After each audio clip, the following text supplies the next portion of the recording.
सहनाववतु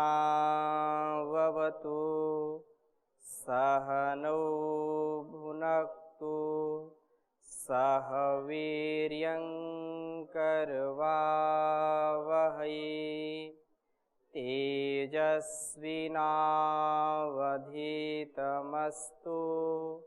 मा विद्विषावहै। ओम शांति शांति शांति।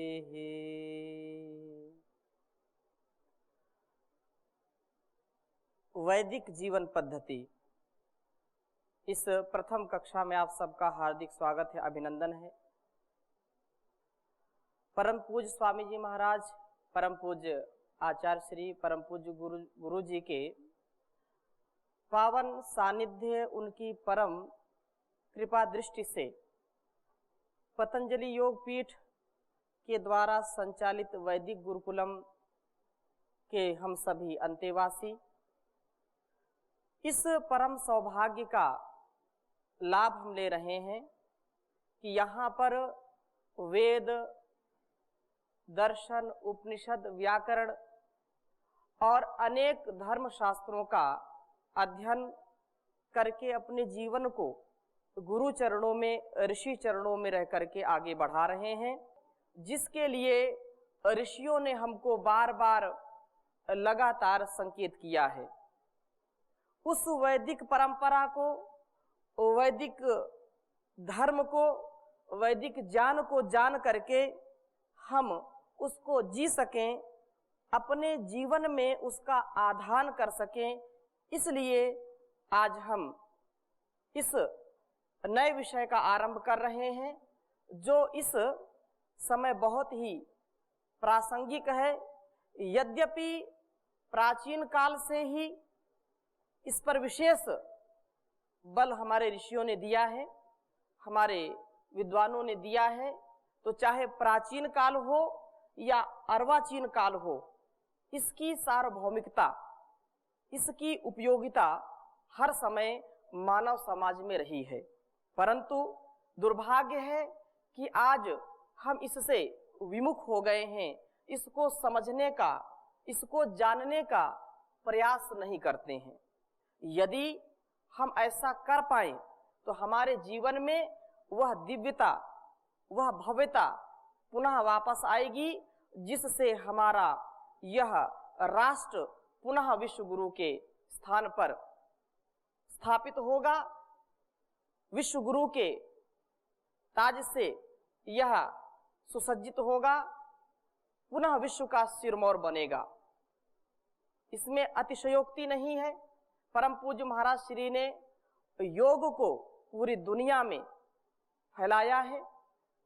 उस वैदिक परंपरा को, ऋषि परंपरा को, ईश्वर के द्वारा प्रदत्त ज्ञान को मानव समाज के लिए बहुत ही प्रामाणिकता के साथ उसका प्रचार प्रसार किया है।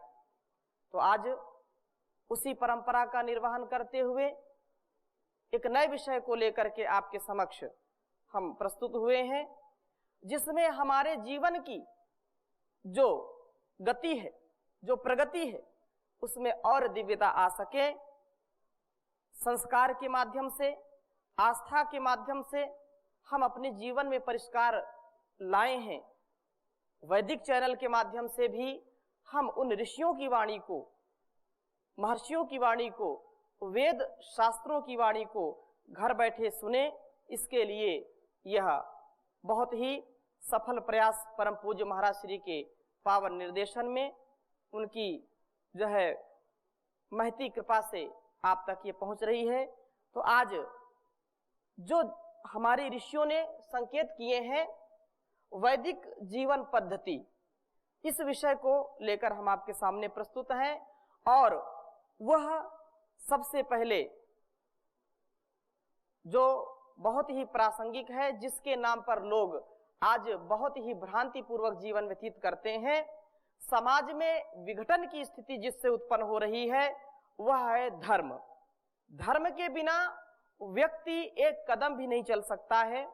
लेकिन धर्म के नाम पर आज समाज को बांटने का कार्य किया जा रहा है। धर्म के स्वरूप को न समझ करके केवल जो मत, पंथ, संप्रदाय हैं उनको हम धर्म का नाम दे रहे हैं, जिससे बड़ा ही असंतोष, बहुत ही ईर्ष्या, द्वेष और आपस में एक दूसरे का खून पीने का या हिंसा करने पर हम उतारू हो जाते हैं। धर्म के नाम पर रोज अधर्म का कार्य करते हैं। तो आज हम इस नए विषय के साथ आपसे कुछ चर्चा करेंगे, कुछ इस पर प्रकाश डालेंगे, धर्म के विषय में स्वाध्याय करेंगे। तो सर्वप्रथम हम ये समझें कि धर्म क्या है, जिसको हम बहुत ही महत्व देते हैं। धर्म, धर्म है क्या? धर्म की क्या परिभाषा है? आधुनिक समय में चाहे वो शिक्षित हो, अशिक्षित हो, धर्म को लेकर के बड़ी भ्रांतियां हैं। जिस चीज को लेकर कभी भ्रांति उत्पन्न नहीं होनी चाहिए, उसी को लेकर के आज हमारे बीच में भ्रांतियां हैं। कोई हिंदू धर्म कहता है, कोई मुस्लिम धर्म कहता है, कोई सिख धर्म कहता है, कोई जैन धर्म कहता है, कोई बौद्ध धर्म कहता है। वस्तुतः ये धर्म नहीं है, ये मत हैं, ये पंथ हैं, ये संप्रदाय हैं। आज से 1000 वर्ष पहले की बात हम करें, 1400-1500 वर्ष की पहले की बात करें, तो इन शब्दों का कहीं भी प्राचीन ग्रंथों में नाम नहीं आता है। कहीं भी मुस्लिम, हिंदू, सिख, ईसाई ऐसे नाम नहीं मिलेंगे। और यदि कहीं ऐसे नाम हो भी, तो जो आज हम समझ रहे हैं कि ये हिंदू धर्म है, ये हिंदू जो है एक पद्धति है, एक प्रकार से एक संप्रदाय है, और इसमें कुछ अपनी बातें हम अपने उत्थान के लिए जोड़ करके इसको करते हैं। जो हिंदू, मुस्लिम, सिख, ईसाई आदि हैं, उनमें जो चीजें हम मजहब के नाम पर, पंथ के नाम पर, समुदाय या संप्रदाय के नाम पर आत्मसात करते हैं, वह एक समुदाय को परिलक्षित करके जो किया जाए ठीक है, वो अपने स्थान पर ठीक है। लेकिन यदि हम विशुद्ध रूप से धर्म की बात करें, धर्म की चर्चा करें, तो धर्म तो एक ही है, और वो है मानवता का, और वो है कल्याण का। जिससे हमारा कल्याण हो, जिससे हमारी उन्नति हो, जिससे मानवता की उन्नति हो, मानवता का उत्थान हो, वो धर्म है। इसी को कहा गया कि जिससे जो ध्रियते लोको अनेन, जिससे यह लोक धारण किया जाता है, वह धर्म कहलाता है। इसी को यदि ऋषि शब्दों में हम कहें तो वैशेषिक दर्शन में आता है। इसको आप लिख लीजिए, यतो अभ्युदय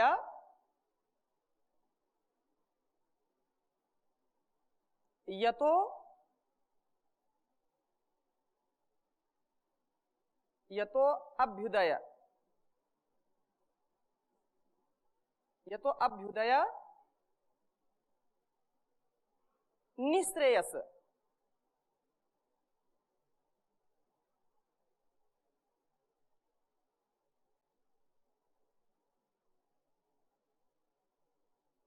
निश्रेयस सिद्धि,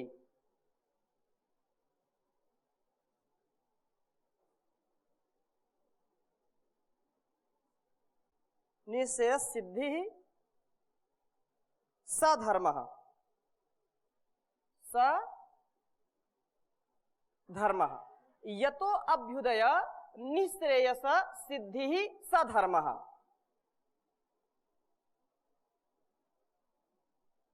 स धर्मः अर्थात जिससे अभ्युदय, इस लोक का अभ्युदय हो, जहां पर किसी भी प्रकार की न्यूनता न हो, हमारा जो वैभव है वो उत्कर्ष वाला हो, धन धान्य से परिपूर्ण हो, कोई गरीबी ना हो, कोई लाचारी ना हो, किसी प्रकार की संकीर्णता ना हो। अभितः उदयः, जो हर प्रकार से उदय को प्राप्त हो, प्रकर्षता को प्राप्त हो, मानव उसको, जिसको धारण करने से हमारे जीवन में हर प्रकार की जो न्यूनता है उससे हम ऊपर उठ जाते हैं, हमारा जीवन वैभव युक्त हो जाता है, वह धर्म कहलाता है। दूसरा, निःश्रेयस सिद्धि, जिससे निःश्रेयस की प्राप्ति होती है। निःश्रेयस क्या है? जिससे मुक्ति को प्राप्त होते हैं, जो श्रेय के लिए होती है, जो हमारे इस सामाजिक जीवन को, पारिवारिक जीवन को मुक्ति रूपक, मतलब मुक्ति रूप में हम उसको ग्रहण कर सकें, किसी भी प्रकार की लाचारी ना हो, बेचारी ना हो। लोग कहते हैं बेचारा है, कोई चारा ही नहीं है। अर्थात हम अपने आप स्वावलंबी हो, पूर्ण पुरुषार्थ से, ईमानदारी से अपने धर्म, अर्थ, काम, मोक्ष की प्राप्ति जिससे करें वह धर्म कहलाता है। उसी से हमारा कल्याण होगा। इसलिए ऋषि ने कहा कि यतो अभ्युदय, जिससे इस लोक का पूरा सुख मिले। आप मंत्र पाठ रोज करते हैं यज्ञ में, वयम श्याम पतयो रईणाम, हे परमपिता परमेश्वर, हम धन और ऐश्वर्यों के स्वामी होवें। धर्म के नाम पर अधर्म का जो आज तांडव हो रहा है, उससे बचने के लिए हमको ऋषियों की जो बातें हैं, ऋषियों का जो संकेत है, उनका जो आदेश है, जो उपदेश है, उसको धारण करके उसको जीने से ही हमारी इस जीवन की सदगति की प्राप्ति होगी, नहीं तो दुर्गति होगी, उससे कोई बचा नहीं सकता। तो धर्म का एक ये स्वरूप है, धर्म की एक परिभाषा आपके सामने रखी गई, यतो अभ्युदय निःश्रेयस सिद्धि सधर्मः। जब हम धर्म पूर्वक अर्थ की प्राप्ति करेंगे, बिना हिंसा के, बिना भ्रष्टाचार के, बिना पाप की कमाई के, जब हम धन का अर्जन करेंगे तो धर्म पूर्वक किया हुआ धनार्जन हमारे कल्याण के लिए होता है। यदि हम धर्म के नाम पर दूसरों को ठगते हैं, दूसरों को लूटते हैं, दूसरों को धोखा देते हैं, तो धर्म नहीं है, धर्म के स्थान पर अधर्म है, और उससे हमारा पालन पोषण कभी हो नहीं सकता। जिसके लिए हम सारा कार्य कर रहे हैं, उससे हमारा कभी भी पालन पोषण हो नहीं सकता। उसमें आया उदारमेव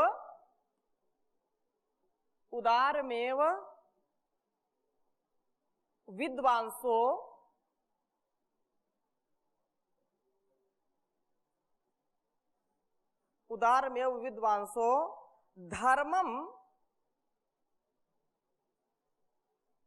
धर्मम प्राहुर्मनीषिणः।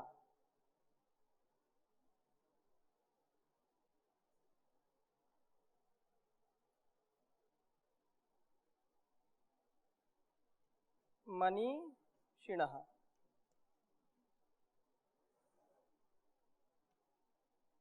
ये महाभारत का वाक्य है। उदारमेव विद्वांसो धर्मम प्राहुर्मनीषिणः, अर्थात मनीषी जन उदारता को ही धर्म कहते हैं। आपको यहां से अनेक शास्त्रों का धर्म के प्रति क्या नजरिया है, धर्म को कैसे हम समझें, तो धर्म क्या है उसके विषय में हम चर्चा कर रहे हैं कि धर्म क्या है। उदारमेव विद्वांसो धर्मम प्राहुर मनीषिणा। जो मनीषी हैं, जो विद्वान हैं, जो ज्ञानवान हैं, वो क्या कह रहे हैं कि जो उदारता है, जो उदारता है वही धर्म का स्वरूप है। इसमें किसी समुदाय की, किसी संप्रदाय की कोई बात नहीं आपको मिलेगी, और ये सभी के लिए है। वेद भी कहते हैं मनुर्भव, ऐ दुनिया के लोगों मनुष्य बनो। जहां पर कोई हिंदू, मुस्लिम, सिख, ईसाई, जैन और बौद्ध बनाने की बात नहीं की जा रही है। यहाँ पर हमारे व्यवहार में मानवता का आधान हो, ये बात सिखलाई जा रही है वेद, उपनिषद और ऋषियों के संदेश के द्वारा, और इसी में सच्चा सुख है। आगे भी लिख लीजिए, आरंभो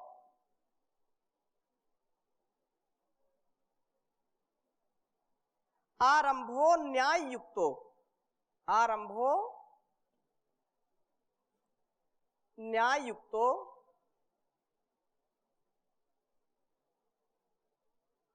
यह सह ही धर्म, सही धर्म इति स्मृतः, इति स्मृतः। आरंभो न्याय युक्तो यह सा ही धर्म इति स्मृतः। ये भी महाभारत का ही वचन है। कहा कि जो आरंभ अर्थात जो योजना, जो उपक्रम, जो भी कार्य हम करते हैं और उसमें क्या है न्याय युक्त, वो न्याय युक्त हो, न्याय संगत हो, वही धर्म कहलाता है। आरंभो न्याय युक्तो यह सा ही धर्म इति स्मृतः। इस बात को स्मरण कर लेना चाहिए, इस बात का हमको दृढ़ जो है कर लेना चाहिए कि जो न्याय युक्त है, जो सबके कल्याण के लिए है, जिस कार्य का, जिस अनुष्ठान का, जिस नीति का हम आरंभ करते हो और वो न्याय संगत है, वही क्या है धर्म है, वही धर्म का जो है स्वरूप समझा जाए। यदि हम कोई कार्य आरंभ करते हैं और उसमें किसी की हिंसा हो रही है, किसी के साथ अन्याय हो रहा है, तो वह धर्म नहीं कहलाता है। धर्म उसको नहीं कहेंगे जिसमें किसी की हिंसा हो। अथवा अब एक बात आगे आप इसको प्रश्न कर सकते हैं कि जो युद्ध करते हैं या महाभारत काल में युद्ध हुआ उसमें भी तो हिंसा हुई है, लेकिन नहीं, वैदिकी हिंसा हिंसा न भवति। राष्ट्र में, लोक में शांति की स्थापना के लिए, लोगों में परस्परता और समरसता के लिए, लोगों के सुख के लिए हम जिस हिंसा को अर्थात दुष्टों को दंड देने के लिए जो हिंसा करते हैं उसको हिंसा ना समझें, क्योंकि यदि ऐसा नहीं करेंगे तो हमारा समाज चल नहीं सकता है। और इसी को आगे कहा क्योंकि दंड देना आवश्यक है, बिना दंड के प्रजा चल नहीं सकती। बिना जो विजातीय तत्व है समाज में, जो अपने व्यवहार से, अपने कृतित्व से समाज में विष फैलाने का कार्य करते हैं, समाज में अशांति फैलाने का कार्य करते हैं, समाज में समरसता को विध्वंस में जो है बदलते हैं, ऐसे लोगों को दंड जरूर देना चाहिए। वो भी एक धर्म है। बिना धर्म के, बिना दंड के, बिना दंड नीति के यह धर्म स्थित नहीं रह सकता है, न्याय नहीं रह सकता है। इसलिए एक बात और कही कि जो दंड है वही धर्म है। इसको भी कह दिया कि बिना, क्योंकि हमारा यदि हमसे गलती होती है, हम अपने आप को दंडित नहीं करते हैं, हम कभी भूलवश कोई ऐसा कार्य कर दें जिससे हमारी और दूसरों की हिंसा हो, तो वो भी हमको पश्चाताप के रूप में अपने आप को दंड देना चाहिए। दंड देंगे तो आगे से वो त्रुटि नहीं होगी। समाज में जो लोग जो है ऐसे कार्य करते हैं, यदि उनको दंड नहीं देंगे तो बार बार उसी कार्य को करेंगे, जिससे समाज में बहुत जो है अशांति और समाज की हानि होती है। कहते हैं दंडम धर्मो विदुर्बुधा, लिख लीजिए इसको, दंडम धर्मो विदुर्बुधा।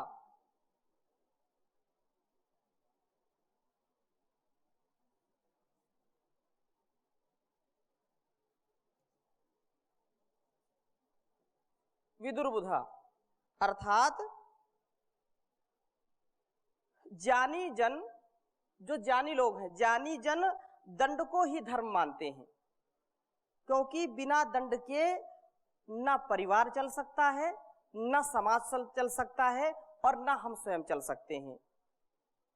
अपने आप को भी हम जांचें, परिवार में भी यदि माता पिता बच्चों को दंड ना दें, जब गलती करें उनको दंड इसीलिए देते हैं कि वो दोबारा इस काम को ना करें, वो अपराधी ना बन जाएं, उनके अंदर हिंसा का भाव ना उत्पन्न हो, इसलिए उनको दंड देते हैं। और जब हम इस परिवार से बाहर जाते हैं, संसार में जाते हैं, तो संसार का अर्थात राज्य का, राष्ट्र का जो संविधान है, जो विधान है, जो न्याय व्यवस्था है, उससे हम अपराध नहीं करते हैं, या जो लोग अपराधी होते हैं वो बचते हैं। वो चोरी नहीं करते हैं, चोरी भी करते हैं तो चोरी करते हैं, उनको कानून से डर होता है, भय होता है। पहले भी यहाँ का जो शासन था, यहाँ की जो न्याय व्यवस्था थी, उसमें कठोर शासन होता था, कठोर दंड दिया जाता था। इसलिए क्योंकि यदि कठोर दंड नहीं देंगे तो फिर व्यक्ति ऐसे उत्पन्न होंगे जिससे बार बार वह विसंगति आएगी, समाज में बहुत प्रकार की भ्रांतियां फैलेंगी। इसलिए दंड का विधान होता था, और बिना दंड के व्यक्ति का जो है भरण पोषण और पालन नहीं हो सकता। जो धनाढ्य है, जो बहुत ही कमजोर है, निर्धन है, उनमें जो प्रतिस्पर्धा होती है या लालच की जो भावना आती है, उसमें कहीं ना कहीं दोष होता है, और दोष होगा तो पाप मन में आएगा, पाप आएगा तो कभी ना कभी वह व्यवहार में भी उतरता है। जब व्यवहार में आएगा तो फिर व्यक्ति अपराधी बन जाता है, वो अधार्मिक हो जाता है। इसलिए धर्म का स्वरूप यहाँ पर दंडम धर्मो विदुर्बुधा, दंड ही जो है, दंड धर्म है, बिना दंड के धर्म चल नहीं सकता है। इस बात को बहुत ही, जैसे आपको कहा जाए कि आपको सुबह उठना है और आप उठ नहीं रहे, बहुत बार समझाया गया, नींद आती है बार बार तो दंड दिया गया कि आज आप विलंब से उठे हैं, आज आपको दूध नहीं मिलेगा, आज आप नाश्ता नहीं करोगे। तो ये जो दंड है ये हमको जागरूक करता है कि हम ऐसा करेंगे तो ऐसा दंड मिलेगा। और दंड किस लिए? दंड देने से ये होता है कि व्यक्ति का स्वभाव फिर अच्छे कार्यों के लिए ही प्रवृत्त होता है, बुरे कार्यों से वो बचता है। दंड देने का आशय केवल इतना है कि व्यक्ति के अंदर वह स्वभाव हो जाए, धर्म का स्वभाव उसके अंदर आ जाए, ताकि वो धर्म कर्म करने लगे। वेदोक्त जो आदेश है, वेद में जो कहा गया है, शास्त्रों में जो कहा गया है, माता पिता गुरु आचार्य से जो हम सीखते हैं, उसका अपने जीवन में हम पालन करें तो वो धर्म होगा। धर्म का तात्पर्य यही है। आगे इसी को और लिख लीजिए, धर्म ही श्रेय इत्याहु, धर्मम ही श्रेय इत्याहु।